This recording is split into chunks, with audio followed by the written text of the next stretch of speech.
Hello, I'm Lincoln from Transcorp. I'd just like to tell you a little bit about hazard panels. We get asked a lot of questions, so I'd like to run through those and about some other signage. One thing I'd like to make very clear before we start is we're not here to give you any legal advice. There's rules and regulations obviously, but they can be found on the New Zealand website. It's very helpful for fact sheet on there. Fact sheet number 53 tells you what you need, what you should look up for your own job.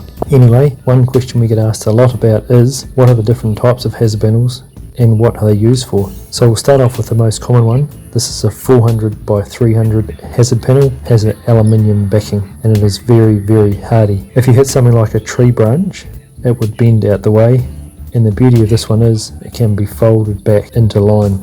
With the single-sided, you've got to have the right hand side and the left hand side panel, and the most commonly used for this hazard panel would be 2 at the front and 2 of the rear of the vehicle, showing that it's an oversized vehicle. That's the single-sided hazard panel. The next one we do is the double-sided hazard panel. It's the same again, 400 by 300, aluminium backing, but the difference is that it is double-sided, so it has front and a back with reflective material, reflective yellow-green and reflective orange material. Let's see the aluminium composite panel.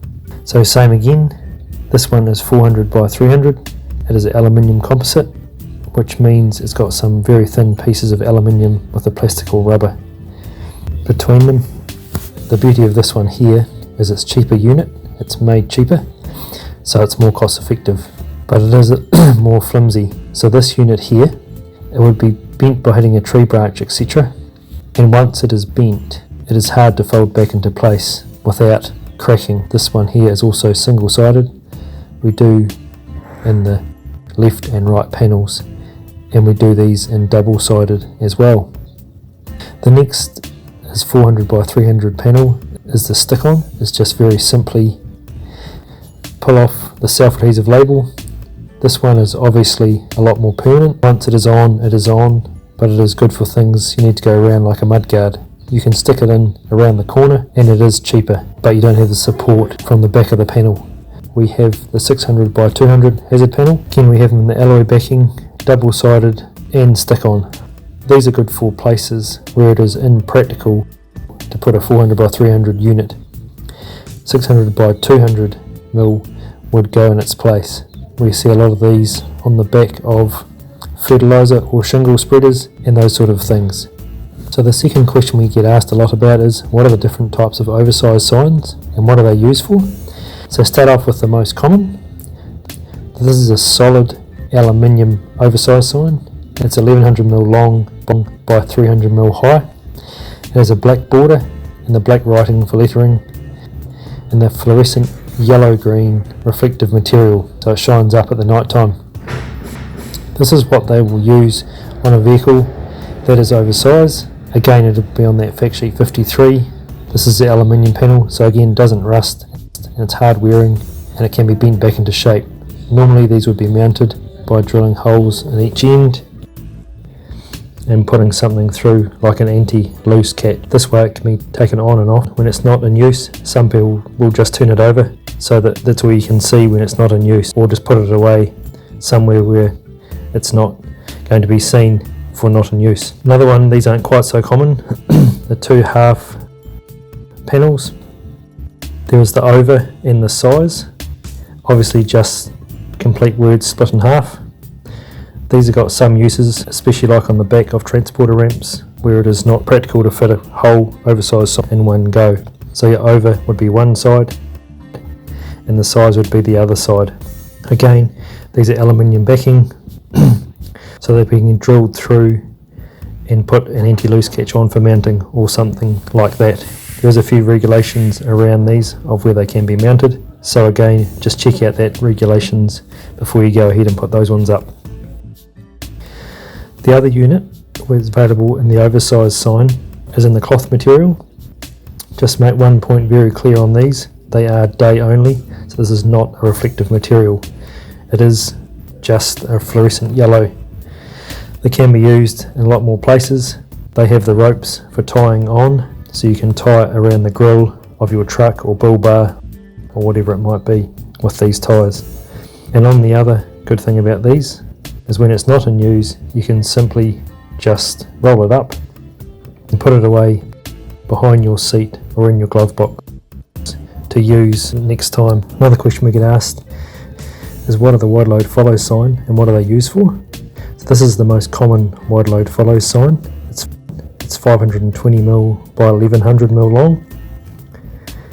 Again, it's the black writing and black border on the fluorescent yellow reflective material. And this one here is double-sided. It has pilot vehicle on the back. A lot of the pilot vehicles, so the pilot vehicle are the people who are piloting large or oversized loads.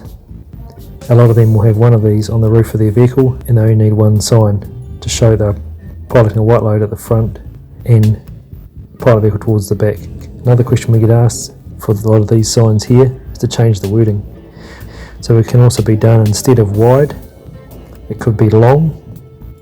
Instead of the word follows, it could be ahead. So you could have a sign saying long load follows or wide load ahead, etc. This unit here is a wide load follows sign holder that goes on the top of a pilot vehicle, holds the wide load follows sign. And I'll just quickly show you a couple of things how it works. So it's just got simple R-clips and stays, one at each end, and you pull it out and fold it down like so, and then put your sign in place. A couple of points I'd like to show you here on the unit is it has the little rubber pads to stop the vibration. Locks in place on those rubber pads, hard on those rubber pads, and won't vibrate. Everyone knows nothing more annoying than having something vibrating on your roof. Also has a mount here for your flashing light. So typically this would sit on the roof racks of the vehicle, and the flashing light would sit just below the roof racks on this holder. Another question we get asked is, what accessories do you have for pilot vehicle people or for the over-dimensional loads? We obviously do the flashing lights from the top pilot vehicles. These are amber and magenta flashing light need for class 1 and class 2 piloting. The next thing we do is the stop and the slow signs. These are used for pilot vehicle operators. Nice short handle for poking out the window when driving along to warn the traffic to either stop or slow.